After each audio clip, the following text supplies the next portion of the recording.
Hello guys, मेरे mama के channel को सब्सक्राइब करें एंड अपने प्यारे प्यारे हाथों से कमेंट करें। आपका बहुत बहुत धन्यवाद। कहाँ पे हर दियो पाजी गाए रसगुड़ा भरी गए, रसगुड़ा भरी गए।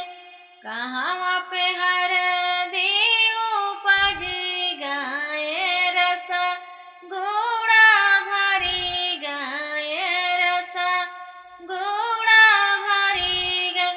मैया कहावा कयाही कोई निया रदी बेचैया माई हो।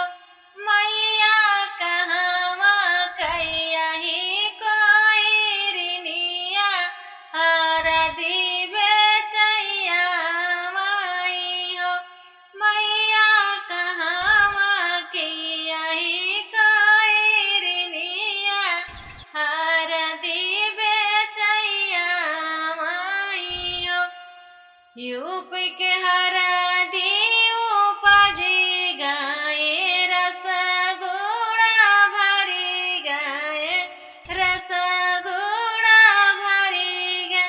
यूपी में हरदी उपजी गए, रसगुड़ा भरी गए, रसगुड़ा भरी गए।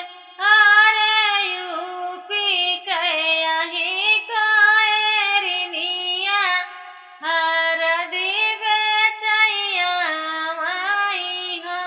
अरे अयोध्या कयाही कोई निया हरदी बेचैया माई हो। अरे यूपी कयाही कोई निया हरदी बेचैया माई हो। हरदी खरीदई राजा दशरथ, कौशल्या रानी पीसई, कौशल्या रानी पीसई। हरदी खरीदई राजा दशरथ, कौशल्या रानी पीसई, कौशल्या रानी पीसई। अब लागा मई श्री रामचंद्र दुल्हा आंगन मंगल होई हो। अब लागा मई श्री रामचंद्र दुल्हा आंगन मंगल होई हो।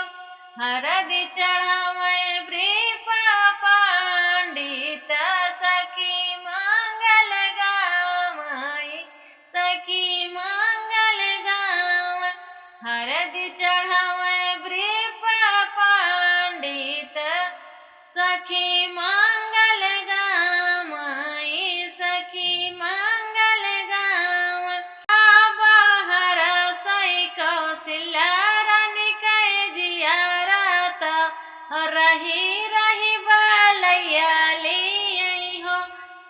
बाहर सई कौशल्या रानी कै जियारत, रही रही बलैया लियई हो। कहाँ पे हरदी उपजी गए, रसगुड़ा भरी गए, रसगुड़ा भरी गए। कहाँ पे हर